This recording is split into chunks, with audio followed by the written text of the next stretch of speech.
Ibu kosku doyan daun muda, rela tidur dengan anak kosnya setiap malam, saat semua terbongkar warga dibuat syok.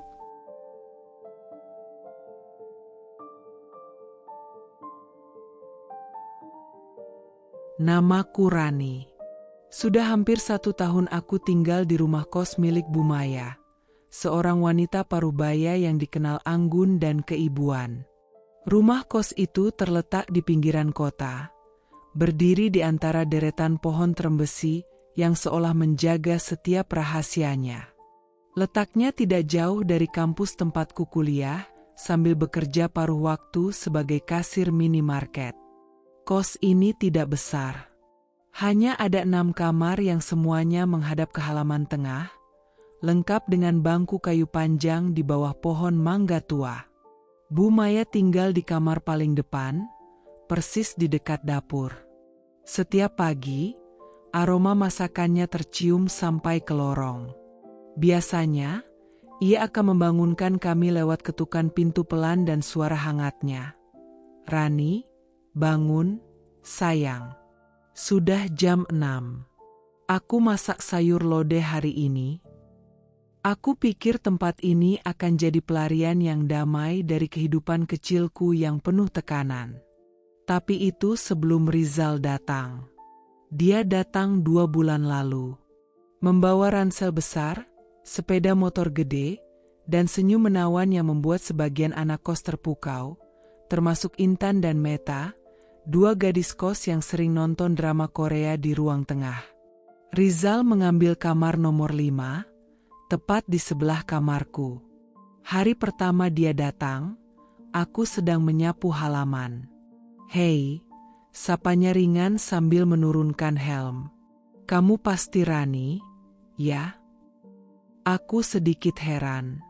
"Kok tahu?" Bu Maya cerita.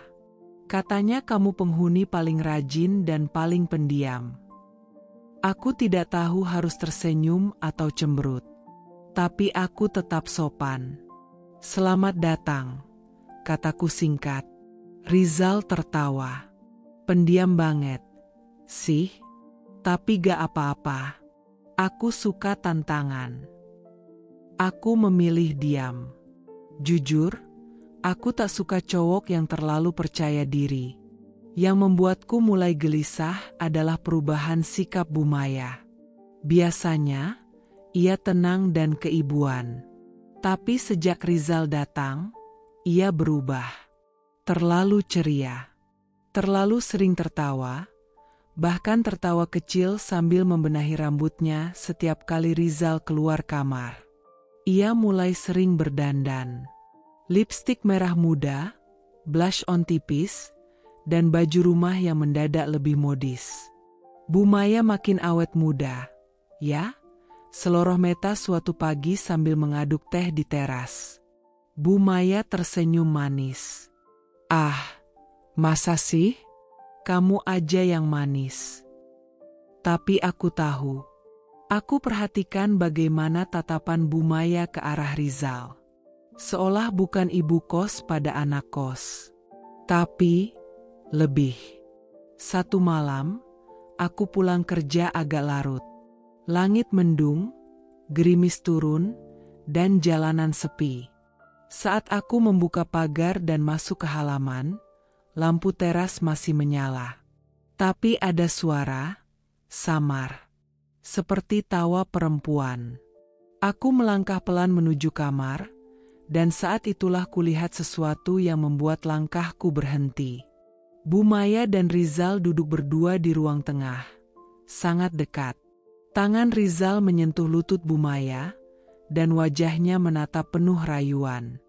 "Aku gak pernah nyangka, Bu, kalau ibu secantik ini," katanya pelan. Bu Maya tersipu, tapi tidak menolak.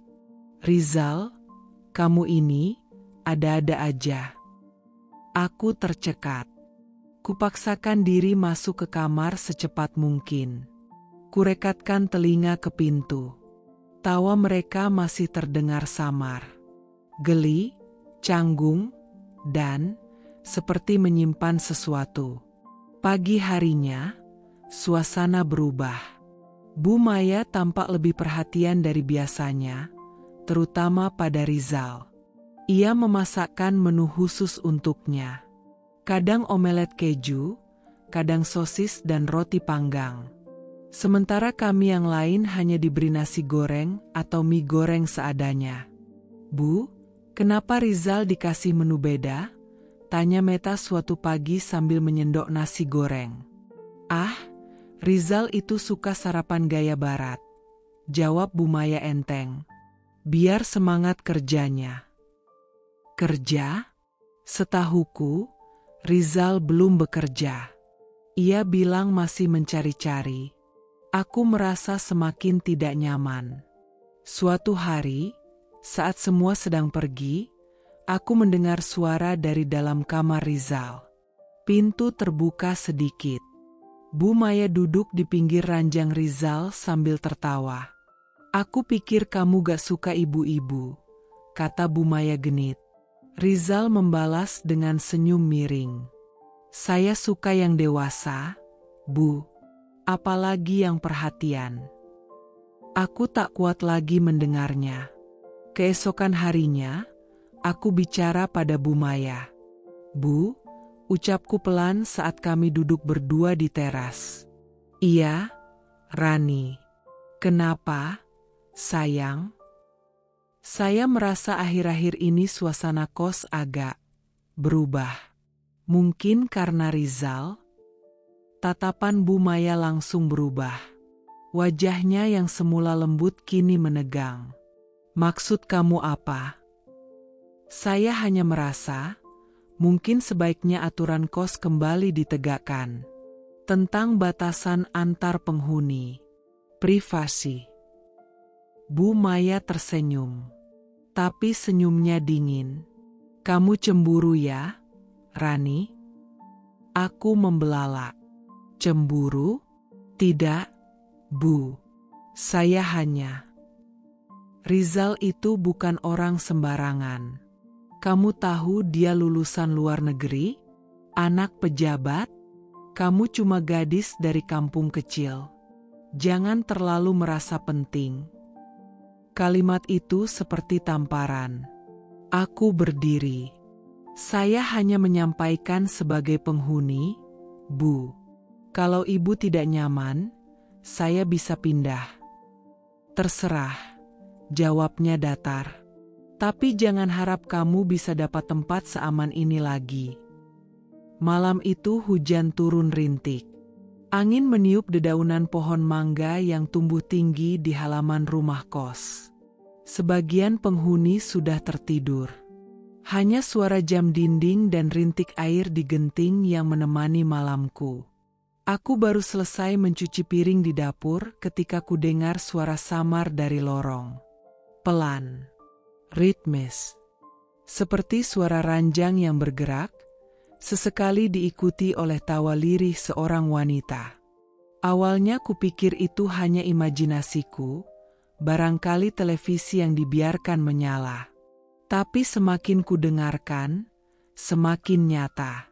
Aku menahan napas. Suara itu berasal dari kamar nomor 5. Kamar Rizal. Aku berdiri diam di depan wastafel, tak tahu harus melangkah atau pura-pura tak peduli. Tapi rasa penasaran itu terlalu kuat. Perlahan, aku berjalan menuju jendela kecil di dapur, jendela yang menghadap lorong belakang. Saat itulah aku melihat sesuatu yang membuat tubuhku membeku.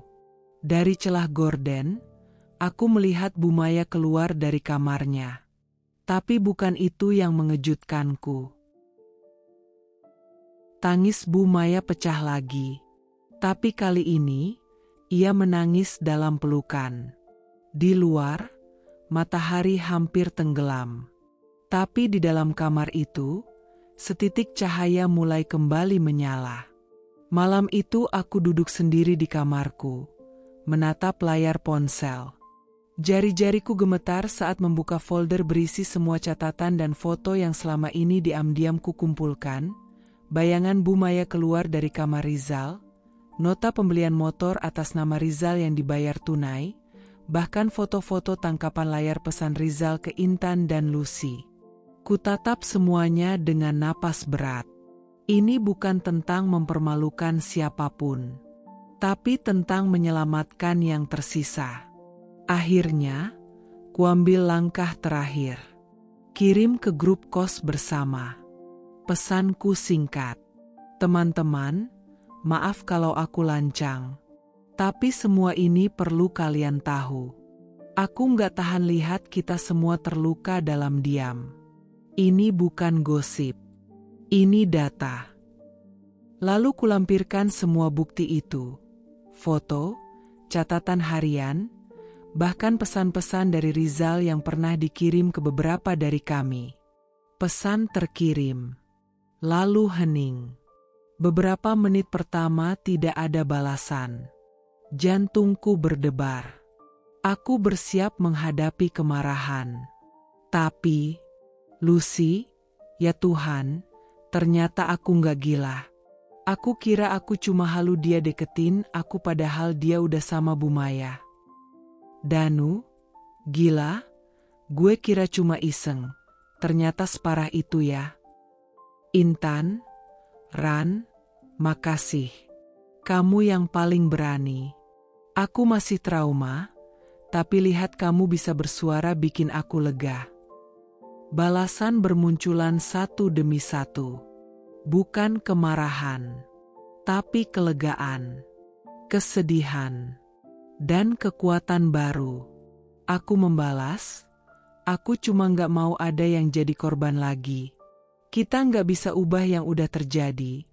Tapi setidaknya kita tahu sekarang siapa sebenarnya yang selama ini mempermainkan kita semua. Malam itu, grup kos kami kembali hidup. Tapi bukan karena drama atau gosip.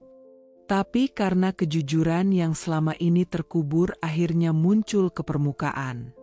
Dan untuk pertama kalinya, aku merasa tak lagi sendirian. Aku berdiri di depan pintu kamar kosku, kamar sempit yang selama hampir 1 tahun menjadi saksi segalanya. Tangisku, tawaku, ketakutanku, dan keberanianku. Kosan itu kini nyaris kosong. Suasana lengang terasa menyesakkan. Bau kayu tua, cat mengelupas, dan suara angin yang menyusup dari celah-celah ventilasi menciptakan kesunyian yang aneh. Semua sudah pergi. Intan pamit padaku semalam. Ia menumpang tinggal di rumah kakaknya. Lucy pindah ke kosan di gang sebelah, katanya ingin mulai dari awal. Danu dan geng laki-laki mengangkat koper dan menghilang sejak pagi. Tak ada perpisahan, hanya anggukan kepala dari jauh. Kini hanya aku dan Bu Maya. Aku turun ke lantai bawah, menyeret koper kecilku. Ruang tengah yang dulu ramai kini hanya menyisakan sofa robek dan sisa kenangan. Di pojok dapur, Bu Maya duduk diam. Rambutnya dibiarkan tergerai berantakan, mata sembab, dan tangan menggenggam cangkir teh yang sudah dingin.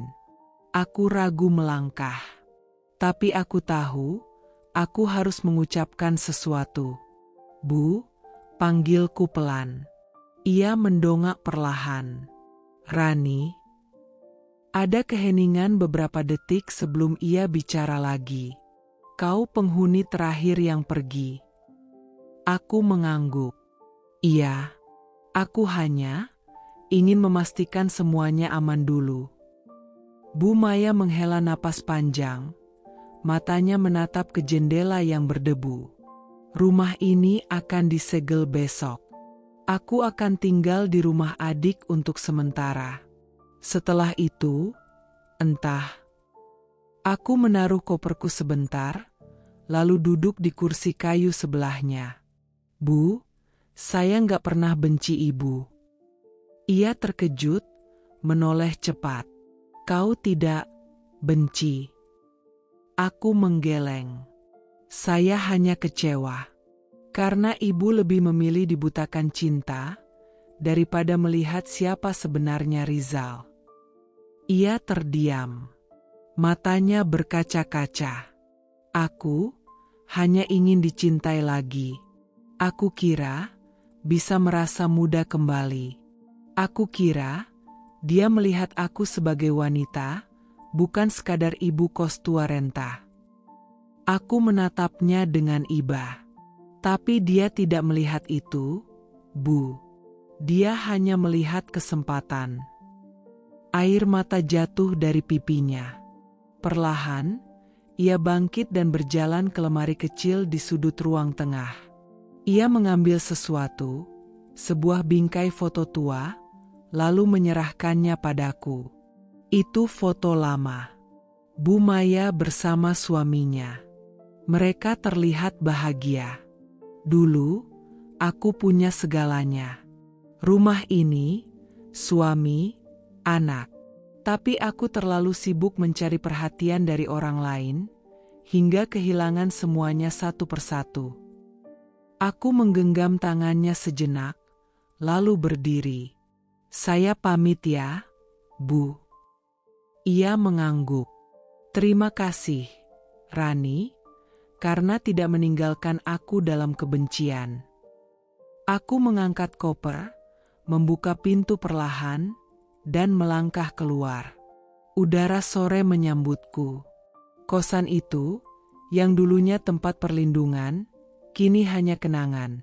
Saat kututup pintu untuk terakhir kalinya, aku berbisik pelan pada diriku sendiri. Waktunya membuka lembaran baru. Aku berjalan menjauh, meninggalkan gerbang kos dengan langkah perlahan.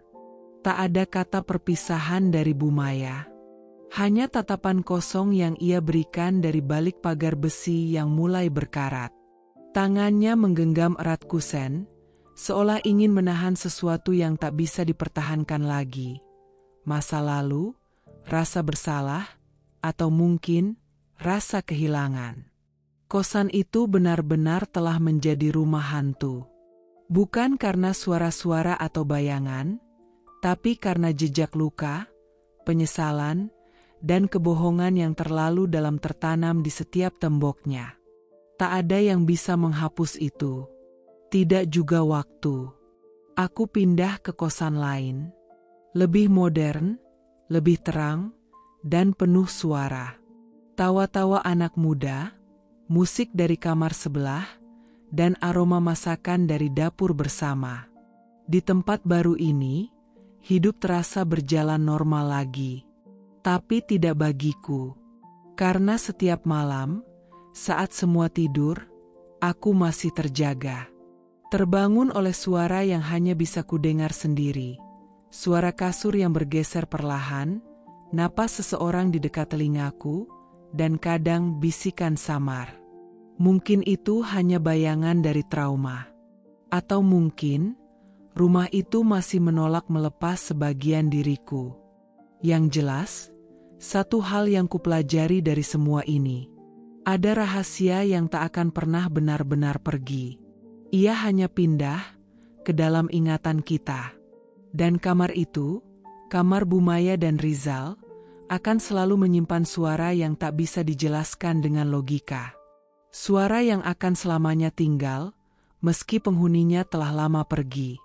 Kalau kamu mau, aku bisa bantu buatkan ilustrasi visual rumah kos itu atau epilog tentang Bu Maya setelah semua ini. Jaminannya rumah ini, dan, berdasarkan data kami, pinjaman ini ditandatangani oleh Ibu Maya dan seseorang bernama Rizal Prasetyo sebagai penanggung bersama. Rizal? Aku nyaris berteriak. Dia bukan siapa-siapa. Dia cuma anak kos. Petugas itu hanya menghela napas. Kami hanya menjalankan tugas. Kalau tidak ada penyelesaian dalam 14 hari, rumah ini akan disita dan dikosongkan. Ia pergi, meninggalkanku berdiri gemetar di depan pintu. Aku membuka surat itu. Mataku menyisir angka-angka yang terasa tak masuk akal. Nilai cicilan, bunga, penalti, semuanya membuat jantungku berdegup kencang. Aku duduk di lantai ruang tengah, menatap langit-langit yang retak, sambil menggenggam surat penggusuran itu.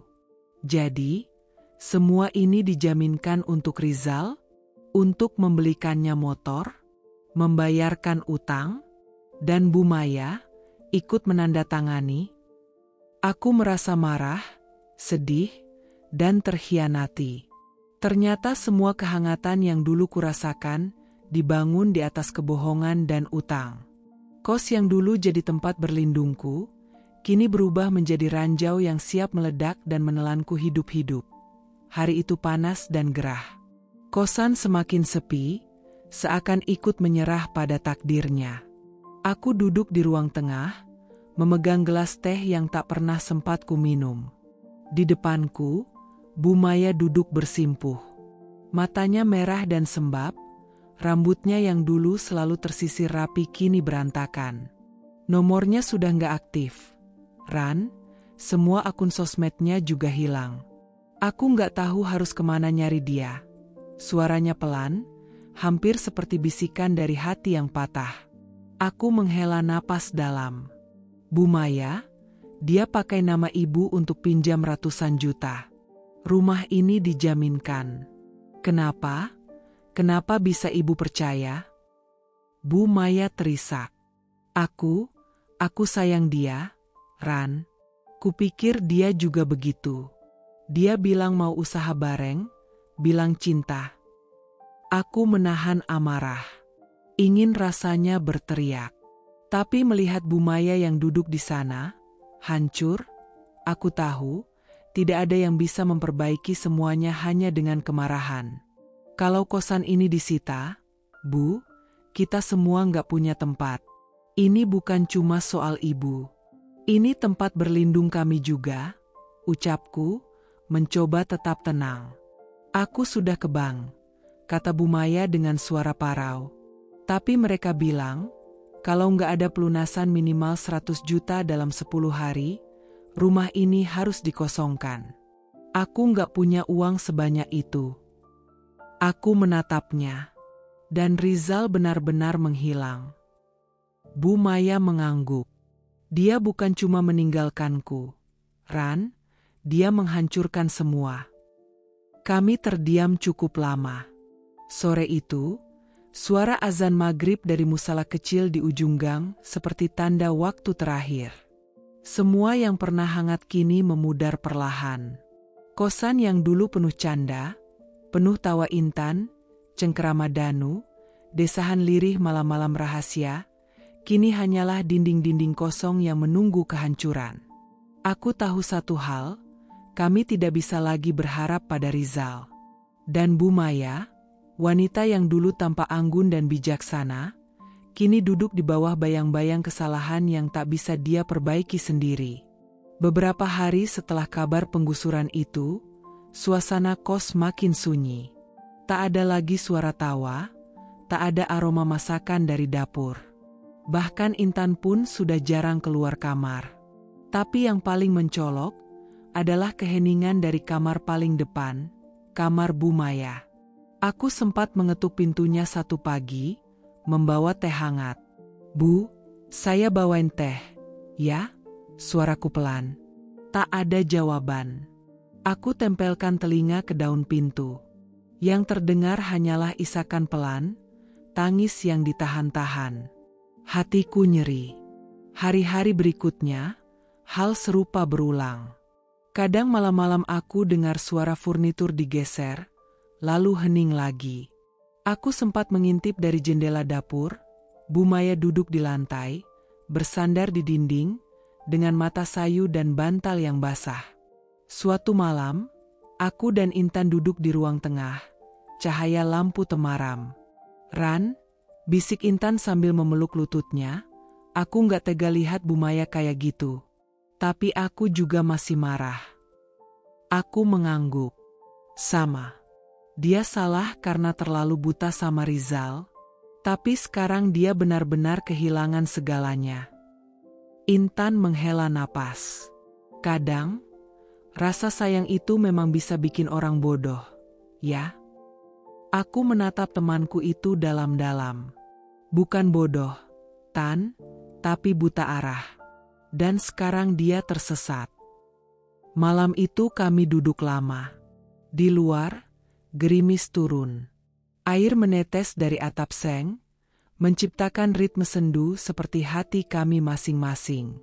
Bu Maya tak lagi keluar. Tak ada yang tahu isi pikirannya. Tapi kami semua bisa merasakannya. Ia mulai tenggelam dalam penyesalan yang tidak ada habisnya. Sore itu langit mendung. Angin meniup gorden kamar hingga berkibar pelan. Aku berdiri di depan pintu kamar Bu Maya cukup lama sebelum akhirnya menguatkan diri. Tok, tok. Bu Maya, suaraku pelan. Saya, boleh masuk. Tak ada jawaban. Tapi aku tahu, dia mendengarku. Bu, saya tahu ini berat. Tapi ibu nggak sendiri. Masih sunyi. Lalu, pintu itu berderi terbuka perlahan. Bu Maya berdiri di baliknya, wajahnya sayu, rambutnya tak disisir rapi, dan matanya sembab. Masuklah, katanya lirih. Aku melangkah masuk. Kamarnya gelap, hanya cahaya matahari senja yang menembus tirai. Di meja, masih ada 2 gelas teh yang tak tersentuh. Kami duduk di ujung tempat tidur. Lama tak ada yang bicara. Lalu akhirnya, suaranya pecah. Aku kira, dia butuh aku. Ran. Aku menoleh. Bu Maya menatap kosong ke depan. Dia bilang, aku beda dari perempuan lain. Dia bilang, aku satu-satunya yang mengerti dia. Air matanya jatuh. Aku kira, aku masih berarti. Hatiku mencelos. Kalimat itu, sederhana tapi menghantam. Ibu, bukan gak berarti. Tapi orang yang ibu percaya itu, gak pernah layak menerima semua kasih ibu. Dia panggil aku, sayang. Peluk aku, lalu ambil semuanya. Aku bahkan, kasih nama rumah ini atas namanya. Ia tersenyum miris. Aku genggam tangannya. Bu Maya, saya tahu ini menyakitkan. Tapi ibu harus bangkit. Jangan biarkan dia jadi alasan ibu hancur. Bu Maya akhirnya menoleh. Kenapa kamu masih di sini, Ran? Anak-anak kos lain udah pergi. Kamu pun bisa saja. Aku tersenyum kecil. Karena saya nggak pernah anggap ibu cuma pemilik kos. Tapi juga seseorang yang pernah sayang ke saya seperti ibu sendiri. Anak kos yang kau kelola ini jadi korban gosip. Jadi bahan tertawaan karena kamu nggak bisa menahan nafsumu. Lanjutnya lagi. Apa kamu nggak sadar betapa memalukannya ini? Aku melirik ke arah Intan yang duduk di sisi tangga. Ia memeluk lututnya, menunduk dalam-dalam. Sejak kejadian itu, ia tampak kehilangan semangat, kecewa dan muak. Hubungan rahasia antara Bu Maya dan Rizal memang telah lama jadi bisik-bisik, tapi baru malam ini semuanya terbongkar tanpa tedeng aling-aling. Rizal, seru Pak Bagas tajam, menoleh ke arah pemuda itu. Rizal mengangkat wajahnya, tanpa ekspresi. Saya nggak maksa, Pak. Dia yang datang ke kamar saya. Semua ternganga. Rizal, Bu Maya berbisik pelan, suaranya tercekat. Apa? Bukankah itu kenyataannya? Ucap Rizal dingin. Saya cuma tinggal di sini. Kalau dia masakin saya tiap hari, beliin motor, dan tidur di kamar saya, salah saya di mana? Dunia seolah runtuh malam itu. Kata-kata Rizal menyayat. Ia tak menunjukkan sedikit pun penyesalan. Justru seakan mengalihkan semua kesalahan ke Bu Maya. Bu Maya mendekat, suaranya mulai meninggi. Jangan bicara seolah kamu korban. Kamu tahu aku mencintaimu. Cinta? Rizal tertawa kecil. Bu, saya tinggal di sini buat cari tempat aman. Bukan buat nikah sama ibu kos. Hening. Seorang penghuni perempuan lain, Siska, menutup mulutnya sendiri. Aku bisa lihat matanya berkaca-kaca, mungkin menahan amarah atau jijik. Aku buang segalanya buat kamu, Rizal, Bu Maya berkata lirih, tubuhnya limbung. Pak Bagas mendekat, menatap wajah istrinya yang kini tak lagi terlihat anggun seperti dulu. Sekarang kau tahu, Maya, kau korbankan kehormatanmu, harga dirimu, bahkan reputasimu, demi anak yang bahkan tak punya niat menghormatimu. Aku tidak kuat lagi berdiri diam. Langkahku maju ke tengah ruangan. Maaf, Pak, saya rasa semua anak kos di sini butuh penjelasan. Karena kami juga bagian dari rumah ini. Pak Bagas menatapku sebentar, lalu mengangguk. Kalian semua pantas tahu. Rumah ini sudah tak sehat lagi untuk kalian. Bu Maya menjerit pelan. Jangan, Mas, jangan usir mereka. Aku masih bisa memperbaiki ini semua. Pak Bagas menoleh, suaranya tenang tapi tegas. Bukan mereka yang akan aku usir, tapi kau dan Rizal. Setelah malam itu, Bu Maya tak pernah lagi keluar dari kamarnya. Rizal pun segera pergi 2 hari kemudian dengan membawa semua barangnya. Tidak ada yang mengantarnya. Rumah kos sepi selama beberapa hari. Tak ada lagi suara canda di dapur, tak ada lagi aroma masakan pagi, dan tentu saja, tak ada lagi senyum hangat dari wanita parubaya yang dulu dianggap ibu sendiri. Aku duduk di balkon atas malam itu, bersama Intan. Rani, katanya tiba-tiba, apa semua ini pelajaran? Aku mengangguk. Iya, bahwa kesepian, kalau tak dijaga, bisa menghancurkan siapapun. Dan malam itu, aku menulis satu kalimat terakhir di buku harianku. Kebenaran bisa menyakitkan, tapi hidup dalam kepalsuan jauh lebih menghancurkan. Keesokan paginya, suasana kos seperti habis dilanda badai. Pagi yang biasanya ramai dengan suara wajan, derap sandal, dan sapaan ceria Bu Maya kini berubah menjadi senyap yang mencekam. Aku duduk sendiri di teras belakang, menyusuri halaman dengan pandangan kosong. Intan menuruni tangga sambil menyeret koper besarnya. Ia menatapku sebentar, lalu memaksakan senyum. Aku pulang dulu, Ran. Aku butuh ruang buat bernapas. Aku berdiri, memeluknya erat. Hati-hati di jalan. Kabari aku kalau sudah sampai. Intan mengangguk, matanya tampak sembab. Kita saling doain, ya. Ia pergi tanpa menoleh lagi. Setelah itu, Danu dan Lucy juga mengangkut barang-barang mereka. Satu persatu kamar kosong. Lorong yang biasanya ramai kini, hanya menyisakan bunyi angin yang bersiul pelan melewati kisi-kisi jendela. Aku kembali masuk ke dalam. Meja makan kosong. Kursi-kursi berantakan. Piring-piring belum dicuci. Tapi ada satu benda yang membuatku berhenti langkah. Secarik kertas di atas meja. Aku menelan ludah, lalu mengambilnya perlahan. Tulisannya tangan Bu Maya. Aku tahu dari lekukannya yang rapi tapi sedikit bergetar. Maafkan aku. Untuk semuanya. Aku tak tahu bagaimana memperbaiki ini. Aku hanya ingin menghilang. Jangan cari aku. Terima kasih karena pernah menjadi bagian dari hidupku. Maya. Tanganku gemetar memegang surat itu. Beberapa detik, aku tak bisa bergerak. Maya, gumamku pelan. Kau benar-benar pergi. Aku berjalan pelan ke dapur.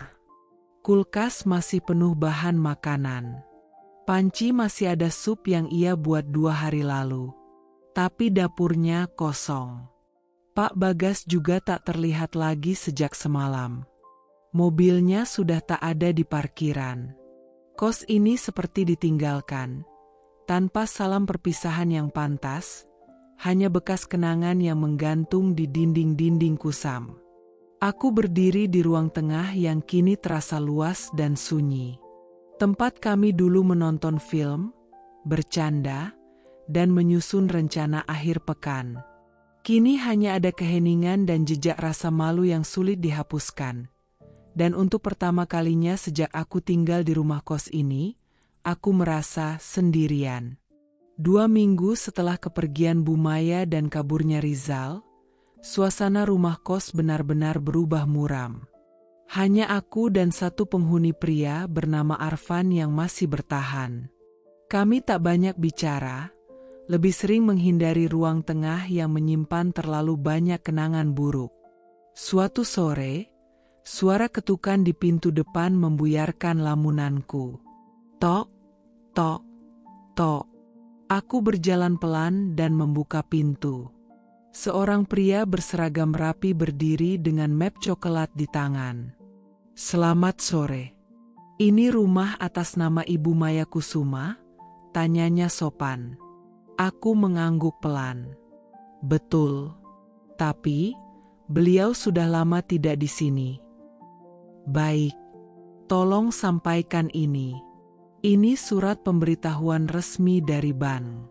Properti ini akan segera disita karena gagal membayar cicilan lebih dari 6 bulan. Total pinjaman di atas 200 juta rupiah, ujarnya sambil menyerahkan surat. Aku membelalakan mata. Apa? Tapi, setahuku Bu Maya tidak pernah bilang soal pinjaman. Aku dan Intan duduk berdua di ujung meja. Kami masih memproses kejadian semalam. Sambil menyeruput teh hangat, kami mendengar langkah seseorang mendekat. Rani, Intan, bisa ngobrol sebentar? Suara itu pelan tapi terdengar jelas. Lucy. Aku menoleh. Lucy adalah penghuni lama juga, berumur sekitar 28 tahun, pekerja kantoran yang biasanya tegas dan tak banyak omong. Tapi kali ini, wajahnya terlihat tegang. Kita ngobrol di kamarku aja, bisikku, dan kami bertiga beranjak dari meja dapur. Di dalam kamar, Lucy duduk di kursi dekat jendela. Ia menghela napas panjang, menunduk sejenak, lalu mulai bicara. Aku nggak tahu harus ngomong ini ke siapa. Tapi aku udah lama nahan, katanya lirih. Aku dan Intan saling pandang. Aku juga pernah didekati Rizal. Intan tersentak. Kapan? Beberapa minggu lalu, jawab Lucy. Dia sering nongkrong di depan kamarku. Mulai ngajak ngobrol, bawa-bawa makanan kecil. Waktu aku pulang kerja malam, dia kadang tiba-tiba muncul dari belakang dan nawarin antar masuk. Katanya, bahaya pulang malam, nanti ada yang culik. Tapi tenang, ada aku. Lucy menirukan nada genit Rizal. Aku mencengkeram ujung selimutku. Gaya yang sama. Kalimat yang hampir persis dengan yang Rizal ucapkan ke Intan.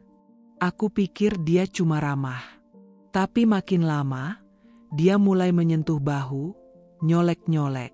Aku mulai risih, lanjut Lucy. Apalagi, aku tahu dia dekat sama Bu Maya. Aku jadi bingung, dia ini siapa sebenarnya? Intan menjawab pelan, dia pandai bersandiwara. Dia tahu caranya bikin perempuan merasa diperhatikan, lalu dipecundangi. Lucy menatap kami dengan mata penuh beban. Aku merasa kayak mainan. Dan sekarang, aku nyesel nggak ngomong dari dulu. Tapi waktu itu, aku takut. Karena Bu Maya terlihat terlalu melindungi dia. Aku mengangguk. Kita semua takut. Lus. Tapi kalau kita diam, dia akan terus mainkan kita satu-satu. Lucy menatap kami penuh tekad. Berarti kita harus mulai bicara.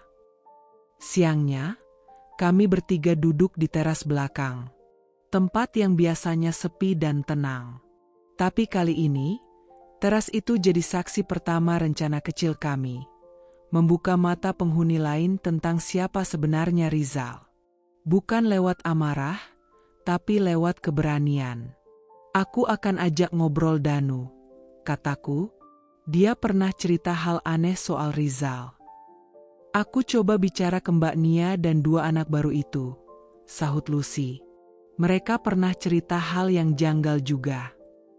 Dan di tengah semuanya, satu hal jadi jelas. Kami tidak sendirian. Dan kebenaran, meski lambat, sedang mencari jalannya untuk keluar ke permukaan. Malam itu udara terasa lebih panas dari biasanya. Kipas angin di kamarku berputar lambat, sementara suara cengkerik dari halaman belakang terdengar nyaring di antara kesunyian. Aku hampir terlelap saat tiba-tiba, brak, pintu ruang tengah dibanting dengan keras. Suara laki-laki menggelegar, membuatku dan Intan terlonjak dari kasur. Kamu pikir aku bodoh, Maya? Selama ini kamu main belakang di rumah kos ini? Aku dan Intan saling pandang. Kami segera keluar kamar, disusul pintu-pintu kamar lain yang terbuka perlahan. Beberapa penghuni kos mengintip dari balik pintu. Aku mendekati ruang tengah, dan di sanalah kulihat sosok pria parubaya, tubuhnya tinggi, matanya merah karena amarah. Di hadapannya, berdiri Bu Maya yang terlihat shock, wajahnya pucat pasi. "Pak, tolong jangan bikin keributan," ujar Bu Maya mencoba menahan diri. "Keributan? Maya, aku suamimu. Dan kau selingkuh dengan anak kos sendiri, yang lebih muda 20 tahun darimu?" Semua anak kos kini keluar dari kamar, berdiri terpaku menyaksikan pertengkaran itu. "Maaf, Bapak siapa?" tanya Danu pelan, seolah masih bingung. Pria itu menoleh dengan sorot mata tajam. "Aku suami sahnya. Nama aku Bagas. Kami memang tinggal terpisah beberapa tahun ini, tapi kami belum cerai. Dan aku tahu apa yang dia lakukan dengan si Rizal itu." Bu Maya menunduk, menggenggam jemarinya dengan gugup. "Aku punya bukti, Maya. Tetanggamu sendiri yang cerita. Kau pikir kau bisa sembunyikan hubungan kalian? Aku hanya kesepian, Mas." Suara Bu Maya akhirnya pecah, lirih, seperti anak kecil yang tertangkap berbohong. "Kesepian?" teriak Pak Bagas, nadanya tinggi. "Kesepian bukan alasan untuk tidur dengan pria yang bisa kau anggap anak sendiri." Beberapa penghuni perempuan menutup mulut mereka, antara syok dan takut. Intan mencengkram lenganku erat. "Apa ini artinya? Semua dugaan kita benar?" bisik Intan nyaris tak terdengar. Aku mengangguk pelan. Suasana jadi begitu tegang. Tapi sebelum Pak Bagas pergi, ia menunjuk semua anak kos. "Kalau kalian merasa dirugikan, dibohongi, atau diperalat, jangan diam. Kalian berhak tahu siapa pemilik rumah ini dan kenapa rumah ini selalu penuh dengan gosip aneh." Ia menatap Bu Maya tajam, lalu berjalan keluar, membanting pintu depan. Ruangan hening. Bu Maya hanya berdiri diam, matanya berkaca-kaca, tapi tak berkata apapun. Beberapa menit setelah kejadian itu, kami semua kembali ke kamar. Tapi tidak ada yang benar-benar tidur malam itu. Di dalam benakku, hanya satu kalimat dari Pak Bagas yang terus terulang. "Kalian berhak tahu." Dan untuk pertama kalinya, aku merasa, mungkin sudah waktunya semua rahasia di rumah ini terbuka. "Aku bukan idiot, Maya," teriak pria itu, suaranya menggema hingga ke dinding kamar belakang. "Kamu tidur sama anak yang seusia anak kita sendiri?" Seketika seluruh kosan terdiam. Ruang tengah yang tadi dipenuhi desas-desus, kini membeku dalam keheningan yang menyakitkan. Semua mata memandang ke arah Bu Maya yang berdiri di pojok ruangan dengan tubuh gemetar. Wajahnya pucat, dan air mata jatuh satu persatu membasahi pipinya. Rizal berdiri tak jauh dari situ, bersandar pada kusen pintu kamar, matanya kosong. Tak ada sepatah kata pun keluar dari mulutnya. Tak ada usaha membela. Bahkan sekadar menunduk malu pun tidak. Pak Bagas, pria parubaya dengan garis wajah keras, masih berdiri tegak, napasnya memburu karena emosi. Maya, apa yang kamu cari dari anak kayak dia? Cinta? Perhatian? Atau cuma pelampiasan karena aku gak ada di rumah? Nada suaranya pecah di akhir kalimat. Bu Maya menunduk. Bahunya bergetar. Mas, aku gak bermaksud. Tidak bermaksud? Pak Bagas meninju meja kayu kecil di ruang tamu. Semua penghuni kos, termasuk aku, bergidik. Danu dan Yuda yang berdiri di ujung koridor, tampak saling berbisik cemas. Kos ini tak lagi sama. Dulu tempat berlindung, sekarang serasa labirin. Aku mencium bau ketakutan dari temboknya. Aku tahu, semua orang ingin melupakan kejadian itu. Tapi aku tak bisa. Terlalu nyata. Aku berhenti sebentar, menatap langit-langit kamar yang retak. Lalu kulanjutkan. Rizal, laki-laki itu. Dia seperti api yang membakar perlahan. Tak menyala terang, tapi panasnya mengendap. Dia tahu kapan tersenyum, kapan membungkam. Dan Bu Maya, wanita parubaya yang mungkin hanya butuh teman, tapi malah terseret dalam permainan yang tidak semestinya. Kupandangi tulisanku sendiri. Tanganku bergetar, tapi aku terus menulis. Malam pertama aku curiga, itu bukan halusinasi. Aku tahu aku melihat benar. Tapi di dunia ini, tak cukup hanya melihat. Harus ada bukti. Dan sayangnya, semua yang ku tahu hanya tersimpan dalam kepalaku. Itu kenapa aku menulis ini. Sebagai pengingat. Kalau suatu saat aku mulai meragukan diriku sendiri, aku bisa kembali membaca ini dan tahu, aku tidak gila. Aku hanya satu-satunya yang benar-benar memperhatikan. Tiba-tiba, terdengar ketukan pelan di jendela kamar. Dek! Aku tersentak. Perlahan, aku beranjak dari tempat tidur. Jantungku berdetak keras saat kulihat sosok berdiri di balik kaca jendela. Aku mendekat, sedikit membuka tirai. Rizal. Aku langsung mundur. Tapi ia memberi isyarat, menempelkan telapak tangannya ke kaca. Wajahnya letih, tak lagi penuh percaya diri seperti dulu. Aku bimbang. Tapi akhirnya, kubuka sedikit jendela. Kamu mau apa? Tanyaku lirih. Cuma minta waktu sebentar. 5 menit aja, Rani. Aku menatapnya lama. Lalu, dengan hati-hati, kubuka jendela lebih lebar. Rizal menyodorkan selembar kertas kecil. Aku nggak mau kamu salah paham terus, katanya. Apapun yang terjadi, aku nggak pernah main-main sama kamu. Aku mengerutkan kening. Maksudmu? Dari semua cewek di kos ini, kamu satu-satunya yang nggak pernah tertarik sama omong kosongku. Dan justru itu yang bikin aku pengen ngobrol sama kamu. Tapi ya, aku bodoh. Aku terlalu suka main api. Aku menggenggam kertas itu. Terlambat, Rizal. Dia mengangguk. Aku tahu. Tapi aku harap kamu simpan kertas itu.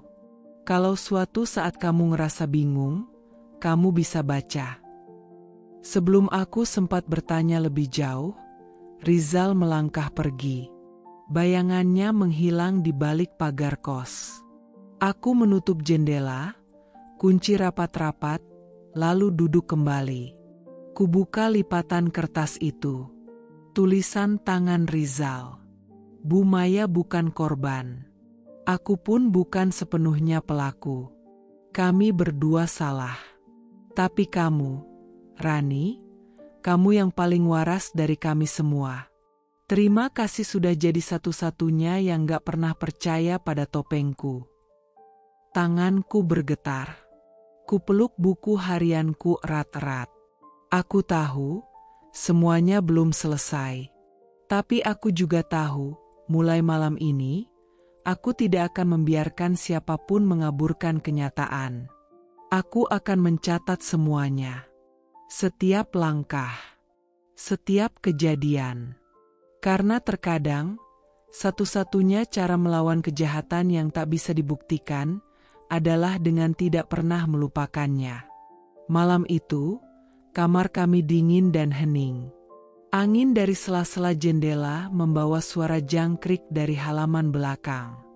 Aku baru selesai menulis di buku harianku saat mendengar pintu kamar dibuka perlahan. Intan masuk dengan langkah lunglai. Wajahnya sembab, matanya merah, dan bahunya gemetar seperti baru selesai menahan tangis yang sangat lama. Aku langsung bangkit dari tempat tidur. "Intan," panggilku pelan. "Kamu kenapa?" Ia tidak menjawab.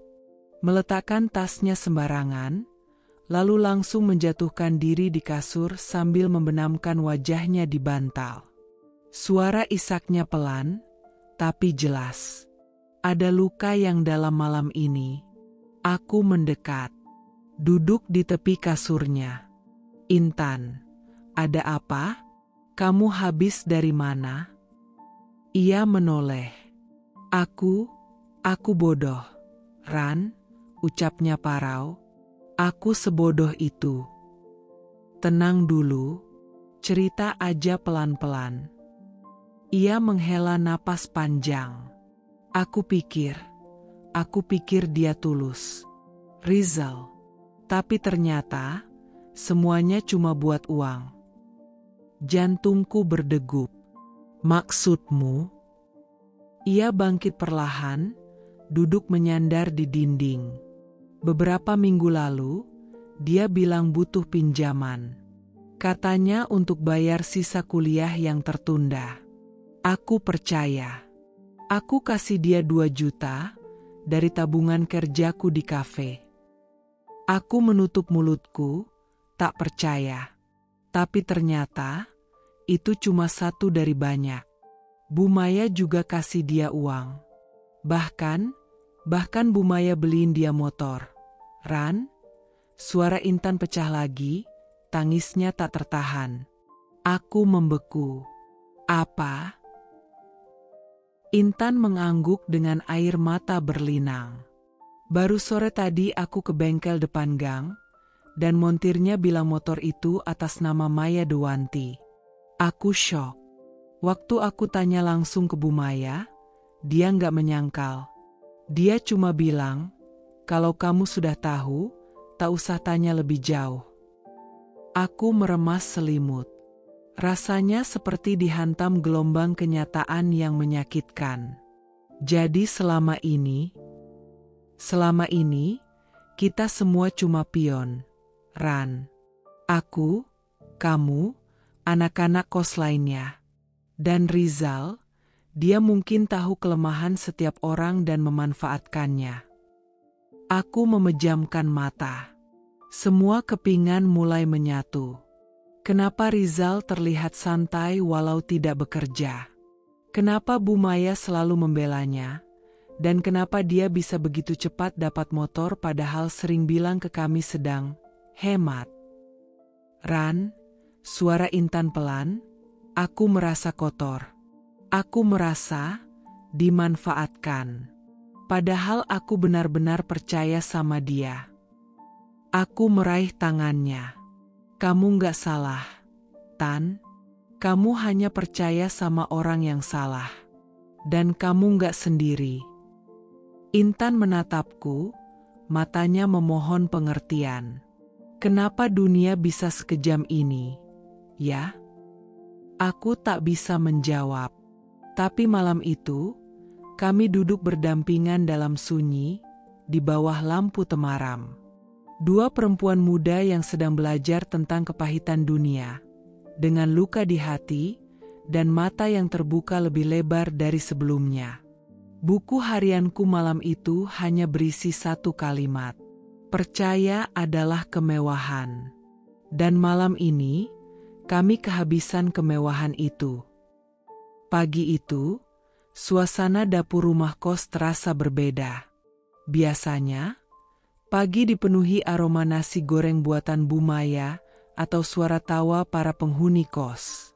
Tapi kali ini, yang terdengar hanyalah denting sendok di gelas dan suara air keran. Tidak ada yang berbicara. Astaga, sumpah, gue lihat sendiri. Suara Danu terdengar keras. Aku mendekat perlahan, berhenti di balik pintu dapur yang sedikit terbuka, cukup untuk menguping tanpa terlihat. Lihat apa? NU? Tanya Bimo, salah satu anak kos yang paling cerewet. Waktu malam Jumat kemarin, gue abis pulang nonton dari luar, jam 1-an lewat. Gue lewat lorong, terus gue lihat Rizal lagi berdiri sama Bu Maya di dekat tangga belakang. Terus, suara Arman menyahut, penasaran. Gue kira mereka cuma ngobrol. Tapi tiba-tiba, Rizal cium tangan Bu Maya. Tapi bukan ciuman biasa, bro. Dia cium pelan, lama. Sambil ngelihatin wajah Bu Maya. Serius, itu bukan sopan santun. Itu flirting. Suasana mendadak hening. Aku bisa membayangkan ekspresi kaget mereka. Buset, gumam Bimo. Nggak mungkin, sahut Arman pelan. Bu Maya tuh udah tua, cuy. Ya itu dia makanya gue kaget, kata Danu. Tapi jelas banget. Dan, Bu Maya senyum-senyum sendiri waktu itu. Aku menutup mulut, menahan napas. Jadi bukan hanya aku yang mencium keanehan. Terus lu cerita ke siapa aja? Tanya Bimo lagi. Belum. Baru ke kalian ini. Tapi, sumpah, gue jadi gak nyaman. Apa sih maksud Rizal main di dua sisi? Di depan cewek-cewek, dia playboy. Di belakang, dia kayak sugar baby.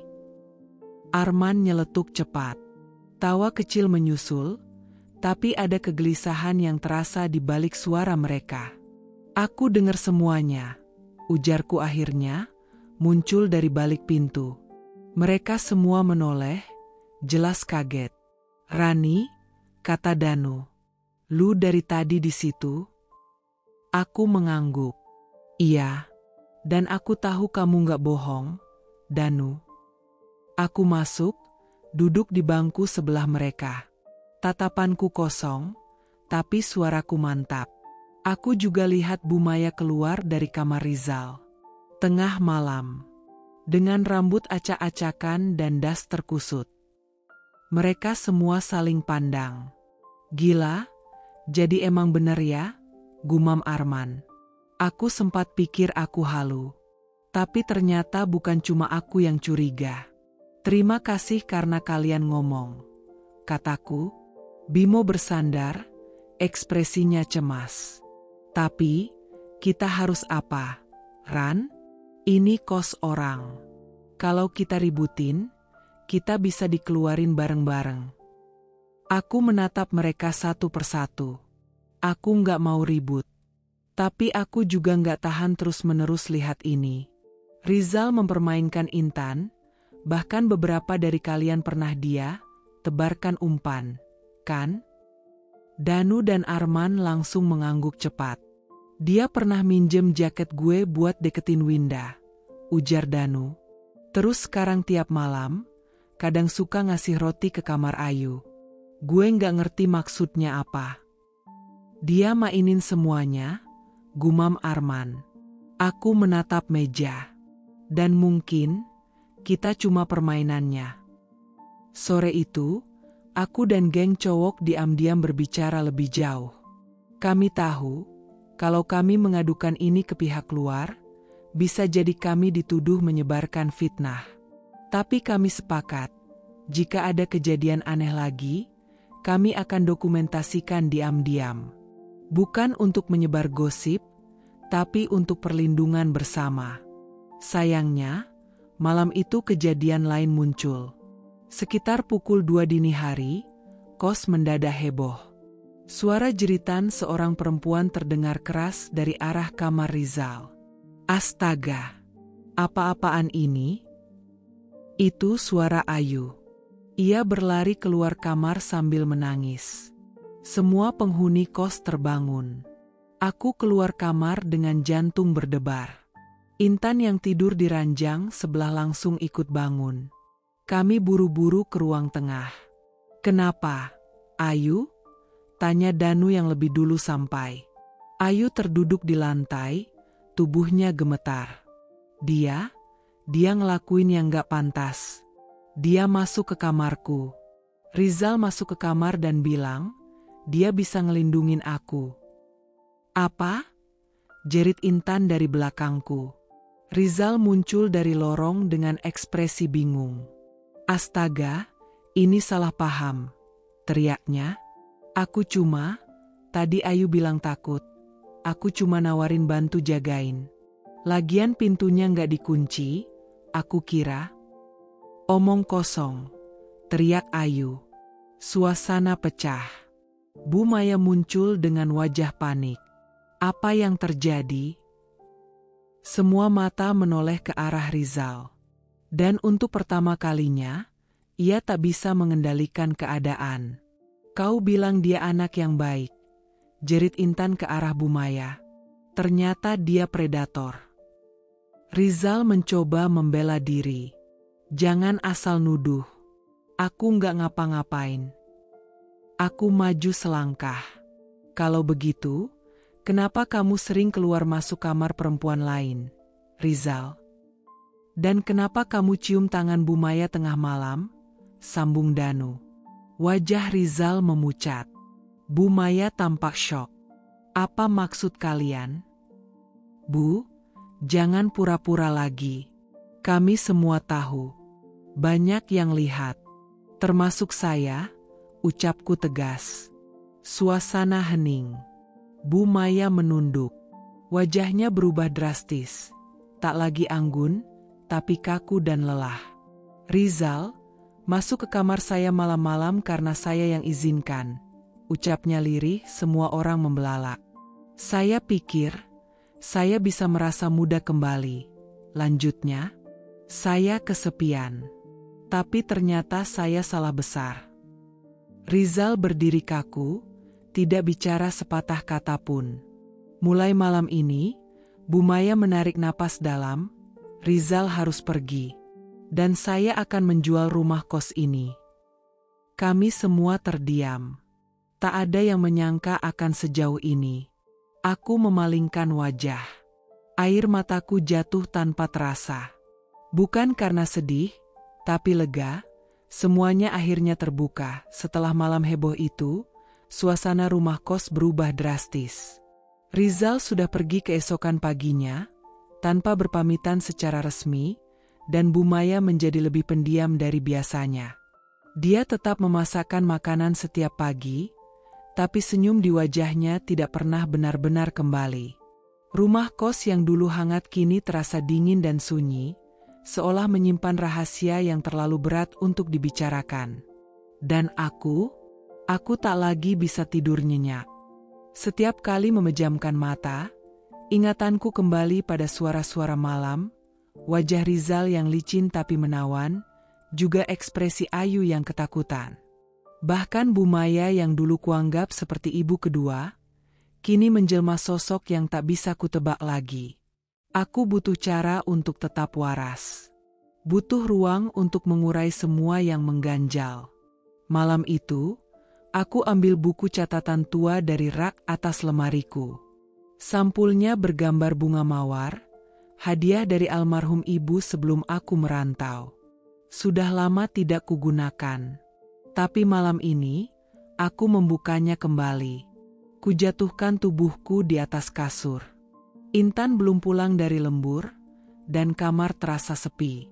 Aku menyalakan lampu meja, menulis dengan tinta hitam yang nyaris kering. "Pagi, Rani, kurang tidur ya?" tanyanya lembut. Aku hanya mengangguk pelan. "Iya, Bu." Kepala agak pusing. "Oh, makanya jangan kebanyakan begadang," katanya sambil mengaduk wajan. "Nanti bisa pingsan cantik di halaman." Ia terkekeh. Aku hanya membalas dengan senyum tipis. Tapi senyumnya kini membuatku mual. Terlalu manis. Terlalu palsu. Dari sudut mataku, aku melihat Rizal keluar dari kamarnya, mengenakan kaos putih ketat dan celana olahraga. Ia menyapa Bu Maya dengan sangat akrab. "Bu, sarapannya udah harum. Wangi kayak orangnya," godanya. Bu Maya tertawa genit. "Ih kamu, bisa aja." Mereka tertawa bersama. Hatiku berdegup tak nyaman. Aku merasa seperti orang asing di rumah yang kutinggali hampir setahun. Aku ingin meneriakkan apa yang kulihat tadi malam, tapi siapa yang akan percaya padaku? Siangnya, aku mencoba bicara dengan Intan di kamar. "Tan, aku harus cerita sesuatu," kataku hati-hati. Intan masih asyik dengan gawainya. "Tentang Rizal lagi?" "Bukan hanya itu," ujarku, "tentang Bu Maya."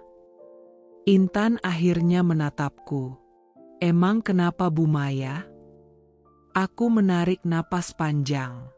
Tadi malam aku lihat sendiri, Bu Maya keluar dari kamar Rizal. Dini hari. Intan terdiam. "Kamu yakin?" Aku lihat sendiri. Dari balik tirai dapur. Rambutnya berantakan, bajunya kusut. Dia keluar diam-diam. Intan mengernyit. Mungkin dia cuma mampir bantu Rizal, atau Rizal sakit. Jam 1 pagi, tanpa suara, dengan ekspresi panik, tanyaku tajam. Intan memalingkan wajah. "Kamu mungkin salah lihat." Aku berdiri. "Kenapa kamu selalu menyangkal? Sih, kamu tahu apa yang terjadi di kos ini makin hari makin aneh. Suasana makin tegang. Semua karena Rizal. Karena kamu cemburu, Rin. Itu aja." Potong Intan tiba-tiba, matanya berkaca. Aku tertegun. "Apa maksudmu? Dari awal, kamu gak suka aku dekat sama Rizal. Kamu terus cari kesalahan dia. Sekarang kamu nuduh Bu Maya, ibu kos kita sendiri yang udah bantu kita dari awal." "Aku nuduh karena aku lihat. Tan, aku bukan asal ngomong." "Udah, Rin. Aku capek dengerin kamu terus menjelekkan orang lain. Kalau kamu memang gak suka tinggal di sini, mungkin kamu harus cari tempat lain." Perkataan itu seperti tamparan. Aku mundur selangkah, menatap sahabat sekamarku yang kini seperti berubah menjadi orang asing. Malamnya aku duduk sendiri di ruang tengah. Kos itu terasa lebih sunyi dari biasanya. Seolah semua penghuni tahu ada sesuatu yang busuk tapi memilih menutup hidung dan berpura-pura tak mencium apapun. Pintu kamar Rizal terbuka. Ia berjalan ke arah dapur, lalu berhenti saat melihatku. "Kok sendirian, Rani?" tanyanya dengan nada santai. Aku tak menjawab. Ia mendekat, duduk di kursi seberangku seperti sebelumnya. "Kamu marah, ya?" Aku menatapnya lurus. "Kamu tidur dengan Bu Maya?" Rizal terkejut. Wajahnya sempat berubah, lalu cepat-cepat tersenyum lagi. "Kamu lucu. Emang ada bukti?" Mataku. Ia terdiam. Kamu lihat? Aku mengangguk pelan.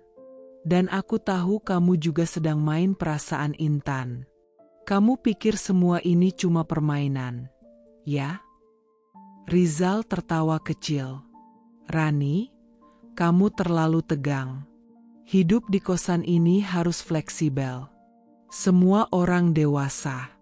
Kalau Bu Maya suka sama aku, kenapa tidak? Dia kesepian.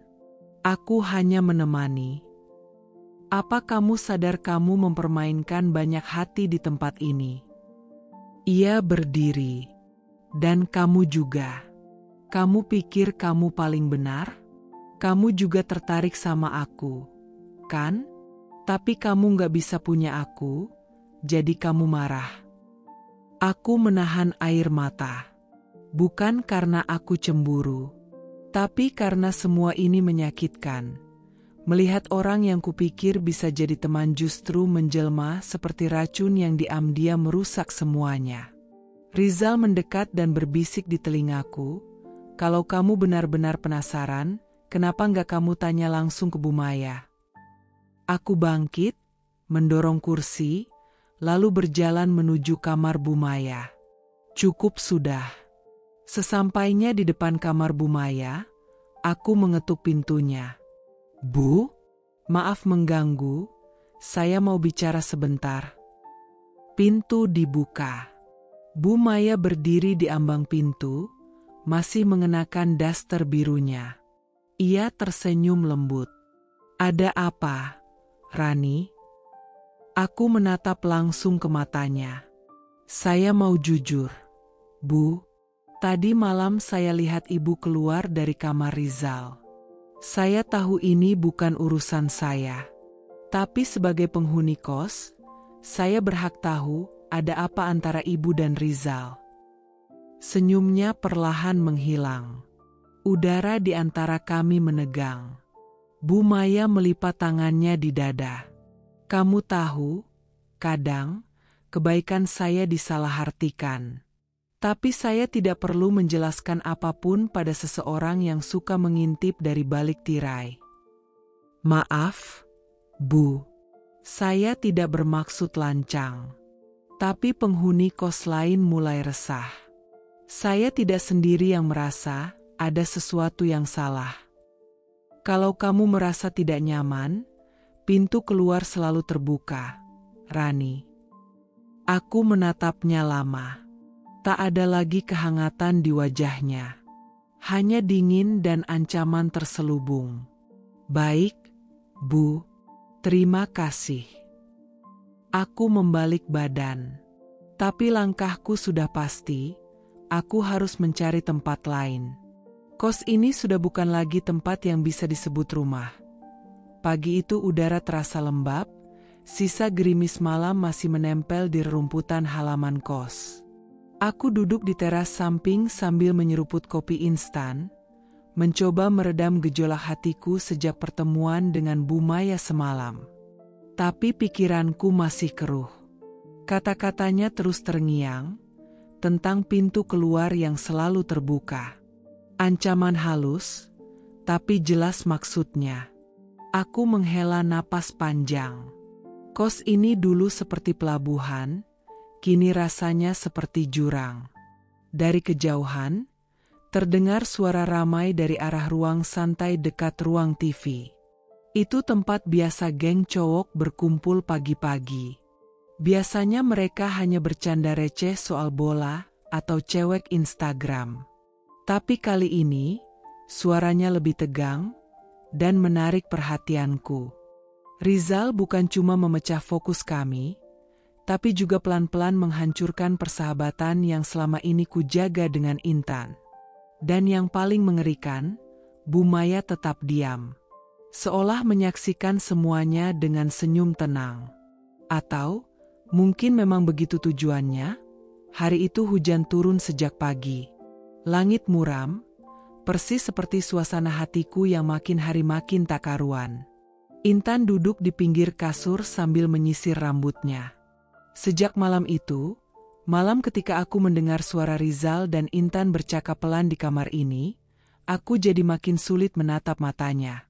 Tapi pagi ini, ia justru bersikap sebaliknya. "Rin," katanya pelan. "Aku pengen cerita." Aku diam sejenak, lalu menoleh. "Tentang apa?" "Rizal," jawabnya tanpa ragu.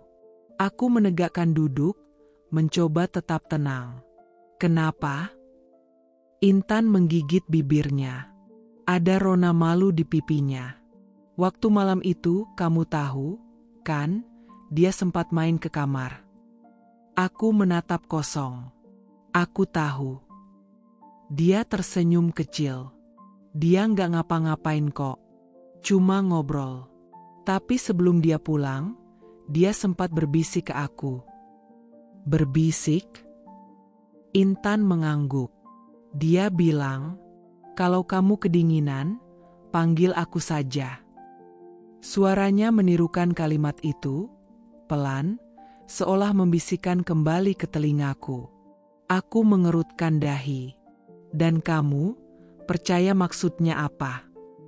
Ia tertawa kecil. "Aku nggak tahu." Tapi dia bilangnya sambil senyum, hangat banget. Nggak ada nada nakal. Justru, aku ngerasa diperhatiin. Aku tercekat.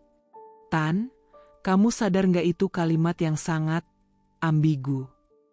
Tapi dia nggak pernah maksa apa-apa ke aku, Rin. Bahkan dia bilang, "Aku suka kamu yang sederhana, nggak seperti penghuni lain yang doyan tampil." Jantungku mencelos. Kata-kata itu, persis seperti yang dulu kuucapkan ke Rizal saat ngobrol malam pertama di dapur. "Intan," ucapku pelan. "Kamu nggak curiga, dia bilang hal yang sama ke banyak orang." Dia menggeleng. "Aku percaya dia beda, Rin. Serius." Aku ingin membantah, tapi wajah Intan begitu yakin. Seolah Rizal sudah menanamkan harapan dalam-dalam di hatinya. Malam harinya, aku duduk di ruang makan, sendirian. Hujan masih deras di luar. Lampu dapur menyala redup. Bau kayu basah dari tembok menguar di udara. Tiba-tiba, Rizal lewat. "Sendirian, Rani?" tanyanya. Aku menatapnya datar. "Iya." Ia menarik kursi dan duduk di seberangku tanpa permisi. "Intan mana?" Aku hanya mengangkat bahu. Dia tersenyum simpul. "Kalian lagi ribut ya?" "Rizal," ucapku akhirnya, "kamu tahu nggak kalau kata-kata kecilmu bisa bikin orang salah paham?" Ia menaikkan alis. "Maksud kamu?" "Kalimatmu ke Intan. Kalau kedinginan, panggil aku saja." "Apa kamu sadar itu bisa disalahartikan?" Rizal menghela napas. "Aku cuma bercanda, Rin. Lagian, Intan kan udah dewasa. Harusnya dia tahu mana yang main-main dan mana yang serius. Tapi kamu juga kasih perhatian ke Meta, ke Siska, dan sekarang ke Intan. Kamu sadar kamu bikin mereka bertaruh harapan?" Rizal menatapku lama. Lalu ia bersandar ke kursi dan tersenyum kecil. "Kamu cemburu ya?" Aku mendadak panas. "Apa?" "Kamu suka aku, tapi kamu gak mau akui. Dan kamu kesel karena aku dekat sama sahabat kamu sendiri." Aku berdiri, menahan amarah. "Bukan, Rizal. Aku bukan cemburu. Aku cuma kasihan. Intan pikir kamu serius. Padahal kamu cuma main-main." Ia ikut berdiri. "Rani, dunia ini keras. Kalau semua orang baper gara-gara kata-kata kecil, ya bakal patah terus. Lagian, kamu gak tahu apa-apa soal aku." Aku melangkah pergi. Tapi sebelum benar-benar masuk kamar, aku berbalik dan berkata, "Mungkin aku gak tahu soal kamu, tapi aku tahu kamu bukan lelaki yang jujur. Dan cepat atau lambat, semua topengmu bakal jatuh." Di kamar, Intan menatapku dengan mata merah. Ia berdiri, memegangi ponsel. "Kamu ngomong apa ke Rizal?" tanyanya dengan nada bergetar. Aku terdiam. "Dia bilang kamu tuduh dia cuma main-main ke aku. Kamu nuduh dia nggak serius. Kamu kenapa sih, Rin? Aku kira kamu sahabatku." "Karena aku sahabatmu, makanya aku berani ngomong," jawabku tajam. "Aku nggak pengen kamu disakiti orang kayak dia." Intan menggeleng. Air matanya jatuh. "Kamu nggak ngerti. Dia satu-satunya orang yang bikin aku merasa berharga belakangan ini. Dan kamu nggak butuh dia untuk tahu kamu berharga, Tan." Tapi ia sudah menangis dan membalikkan badan. Hatiku ikut remuk. Malam itu, aku menatap langit-langit kamar sambil bertanya, seberapa jauh seseorang bisa tertipu hanya karena ingin dicintai? Sudah lewat tengah malam. Hujan rintik-rintik membasahi atap seng rumah kos. Di luar, hanya suara angin dan gemerisik daun yang bersahutan. Kebanyakan penghuni kos sudah terlelap.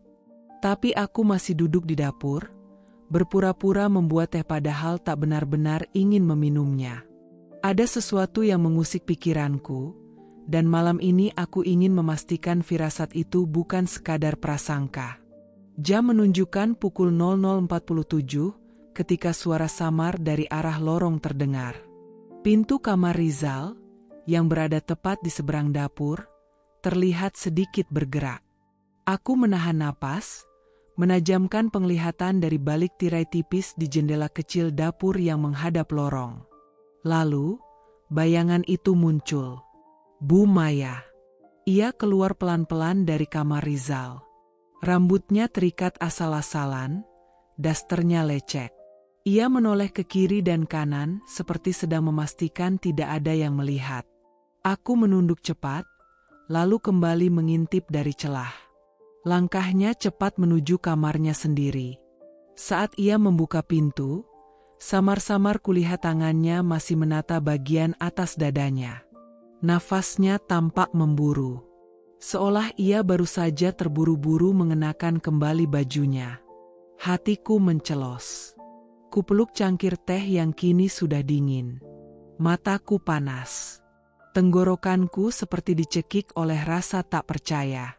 Jadi, benar selama ini, aku berdiri perlahan dan berjalan ke kamar. Langkahku terasa berat. Aku tak ingin membangunkan Intan yang sudah tidur, jadi kutahan semua gejolak itu di dada. Tapi malam itu aku tak bisa tidur. Gambaran tadi terus berputar dalam pikiranku seperti potongan film horor. Pagi harinya, suasana kos seperti biasa, tenang dan normal. Bu Maya seperti biasa sudah berdiri di dapur, memasak sambil bersenandung kecil. Saat aku lewat hendak mengisi air minum, ia menyapaku dengan senyum khasnya. Dengan langkah pelan, aku dekati pintu dan menempelkan telinga. "Rani, ini ibu," suara Bu Maya, pelan tapi jelas. Aku membuka pintu dengan hati-hati. Ia berdiri di sana, sudah berganti pakaian, memakai daster motif bunga yang berbeda dari tadi pagi. Rambutnya sudah digelung, wajahnya masih tetap lembut, tapi tidak seperti biasanya. "Ibu boleh masuk sebentar?" Aku hanya mengangguk dan mempersilakan. Bu Maya duduk di tepi tempat tidur, menatapku lama. "Ada yang ingin ibu bicarakan?" Aku duduk di kursi dekat meja belajar. "Beberapa hari ini, ibu lihat kamu sering memperhatikan Rizal, ya?" tanyanya tenang. Aku langsung gugup. "Maksud ibu?" "Ibu cuma khawatir. Jangan sampai kamu berpikir macam-macam. Anak laki-laki seperti Rizal itu, banyak yang suka. Termasuk perempuan yang datang malam tadi." Aku menunduk. Entah kenapa, hatiku seperti ditusuk. "Ibu tahu kamu gadis baik. Tapi hati-hati, Rani. Jangan terlalu sering menyimpan rasa yang bisa merugikan diri sendiri. Aku menatapnya. Ibu pikir saya suka Rizal? Ia tersenyum. Ibu tidak bilang begitu. Tapi kadang, perempuan suka lupa batas. Apalagi kalau melihat cowok yang menarik. Perkataannya seperti belati. Aku ingin membela diri, tapi tak bisa. Ada ketakutan yang menahan mulutku. Ketakutan karena tahu bahwa Bu Maya bukan lagi ibu kos biasa. Ia tahu segalanya. Dan kini, ia memperingatkanku. Setelah itu, ia berdiri dan berkata pelan, "Jaga sikapmu, ya, nak. Rumah ini kecil, tapi dindingnya bisa bicara." Ia keluar, meninggalkanku dengan kepala penuh pertanyaan dan dada penuh ketegangan.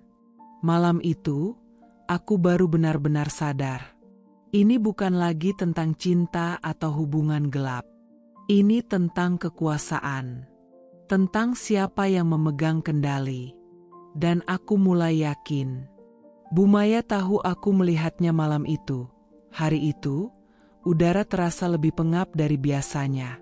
Mungkin bukan karena cuaca, tapi karena pikiranku yang mulai sesak oleh semua yang kulihat dan kudengar belakangan ini. Kos-kosan yang dulunya jadi tempatku merasa aman kini berubah jadi arena penuh tanda tanya. Aku baru saja tiba di kamar setelah pulang kerja. Baru saja membuka jilbab ketika Intan, sahabat sekamarku, masuk dengan wajah sedikit memerah.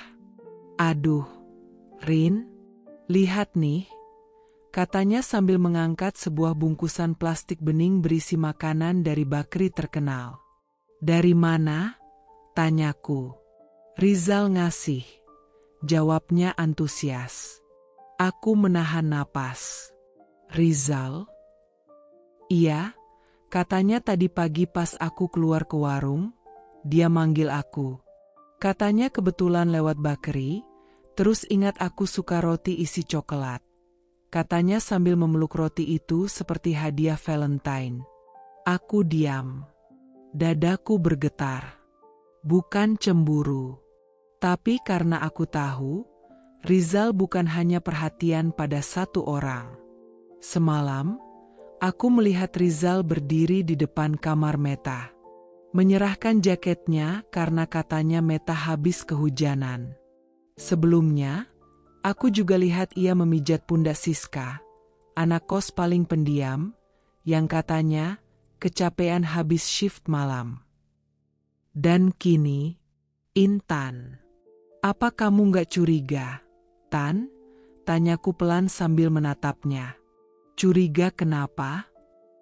"Rizal terlalu baik, terlalu ramah ke semua perempuan." Intan terkekeh. "Rin, kamu terlalu sensitif. Mungkin dia memang anaknya perhatian aja. Lagian, ya, aku juga bukan anak kecil yang gampang dibodohi." Aku menelan ludah. "Tapi kamu senang, kan?" Intan diam sejenak, lalu menunduk malu. "Aku nggak tahu. Tapi rasanya ya, enak aja diperhatikan. Dia beda." Aku menatapnya lama. Wajah polos Intan, dengan senyum kecil yang terselip malu itu, membuatku ingin melindunginya. Tapi di saat yang sama, aku sadar aku tak punya kuasa. Rizal sedang bermain, dan kami hanya pion. 2 hari kemudian, semua jadi lebih jelas. Pagi itu, Bu Maya mengumpulkan anak kos di ruang tengah. Alasannya, ingin lebih mengenal semua, katanya. Tapi aku tahu, itu cuma alasan. Ia duduk di kursi rotan, dengan tatapan tajam namun tersenyum. Di sampingnya, Rizal. "Kalian semua seperti anak-anak ibu," katanya sambil menatap kami satu persatu. "Termasuk Rizal juga ya, Bu?" celetuk Meta. Semua tertawa kecil, Tapi aku bisa lihat wajah Bu Maya menegang sebentar sebelum ia ikut tertawa. Ya, Rizal itu istimewa. Dia seperti anak sendiri, tapi juga seperti keluarga dekat, katanya dengan nada ambigu. Mataku tak lepas dari mereka. Cara Bu Maya menatap Rizal tidak seperti seorang ibu ke anak. Ada kepemilikan. Ada sorotan yang tidak bisa dijelaskan dengan kata-kata.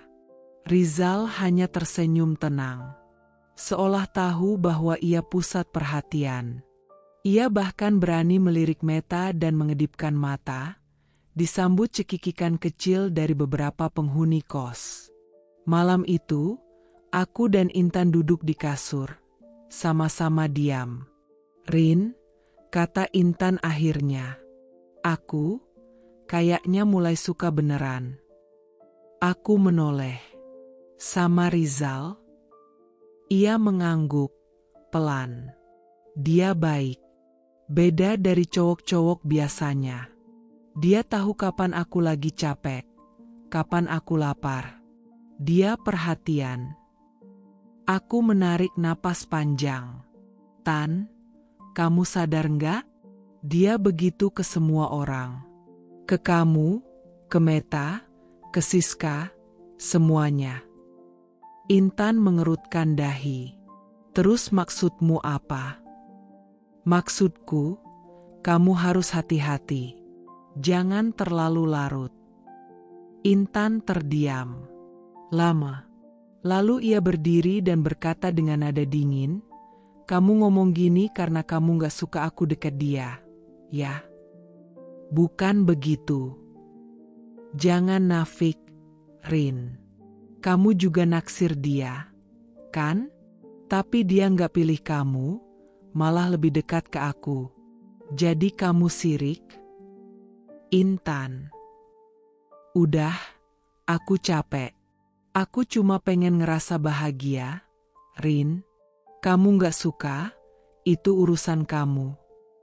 Ia masuk ke kamar mandi, membanting pintu. Aku terduduk.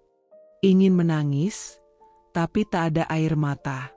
Keesokan harinya, semua makin kacau.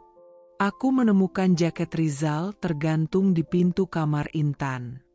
Dan saat aku pulang lebih awal, aku mendengar mereka bercakap di dalam. Suara pelan, dengan tawa kecil. Hatiku mencelos. Tapi lebih dari itu, aku takut. Ia hanya memakai daster tipis warna gading. Daster itu nyaris tembus pandang di bawah cahaya lampu lorong yang kuning redup. Rambutnya masih terikat longgar, dan wajahnya terlihat berbeda. Lembut, tapi bukan kelembutan seorang ibu kos. Lebih seperti seorang perempuan yang sedang jatuh cinta. Bu Maya berjalan pelan menuju kamar Rizal, lalu mengetuk pelan 2 kali. Pintu terbuka sedikit, dan dalam sekejap dia masuk. Tanpa suara, tanpa keraguan. Jantungku berdegup keras. Aku terduduk di lantai dapur, mulutku terbuka tanpa suara. Tak salah lagi, mereka punya hubungan. Tapi ini bukan sekadar masalah moral. Ini bisa menghancurkan segalanya.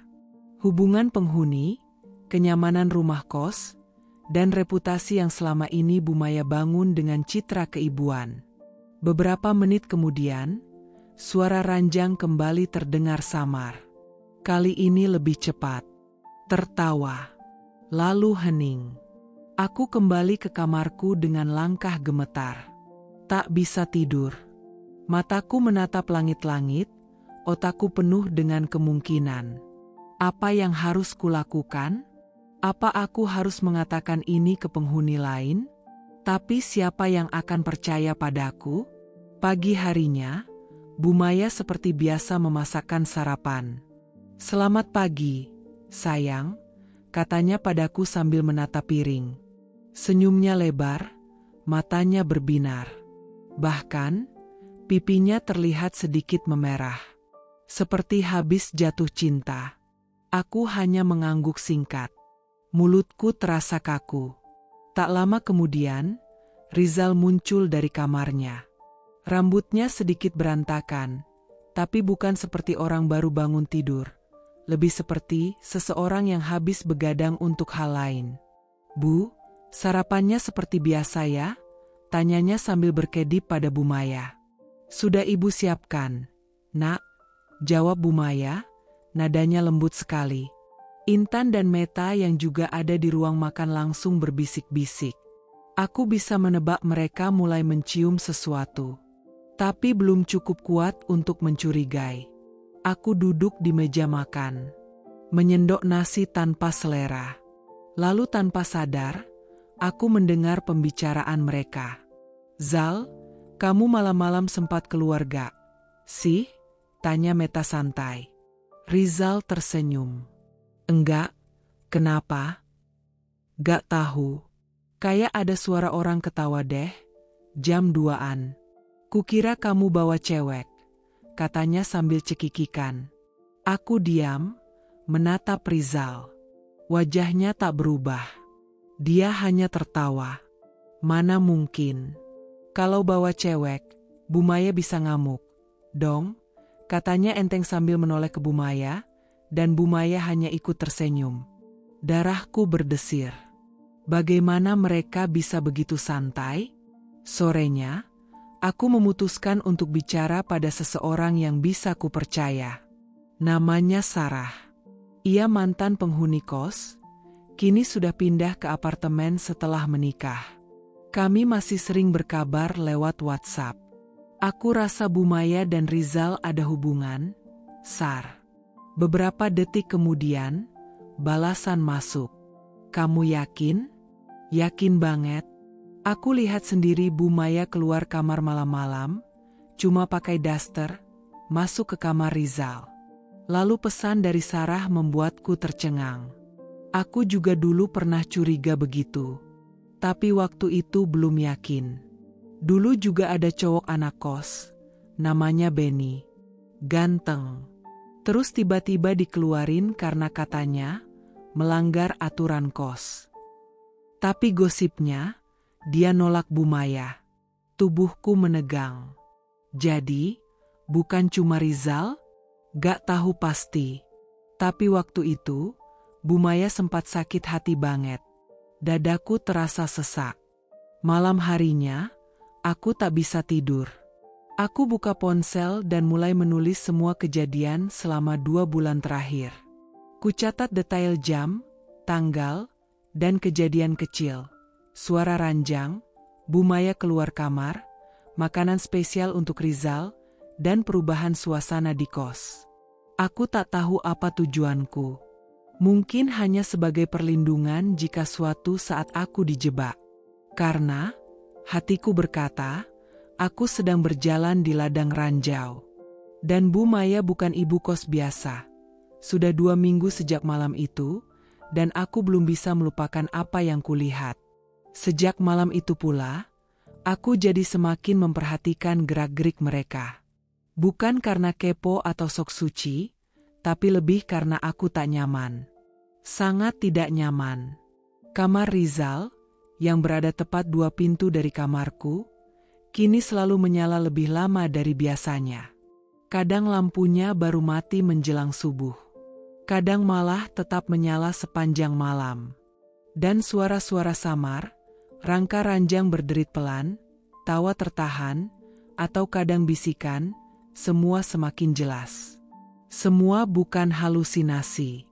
Pagi itu, aku keluar dari kamar lebih awal karena harus ke kantor. Saat membuka pintu, aku melihat Bu Maya sedang berdiri di depan kamar Rizal, membawa nampan berisi makanan. Aku berhenti sejenak, berpura-pura merapikan sepatu. "Nak, Rizal belum sarapan. Nih," kata Bu Maya dengan senyum yang, entah kenapa, kini terasa dingin di mataku.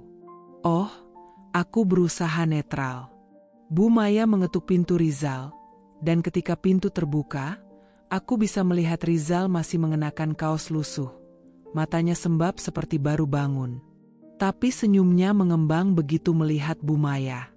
"Wah, istimewa banget pagi ini, Bu," katanya sambil menerima nampan.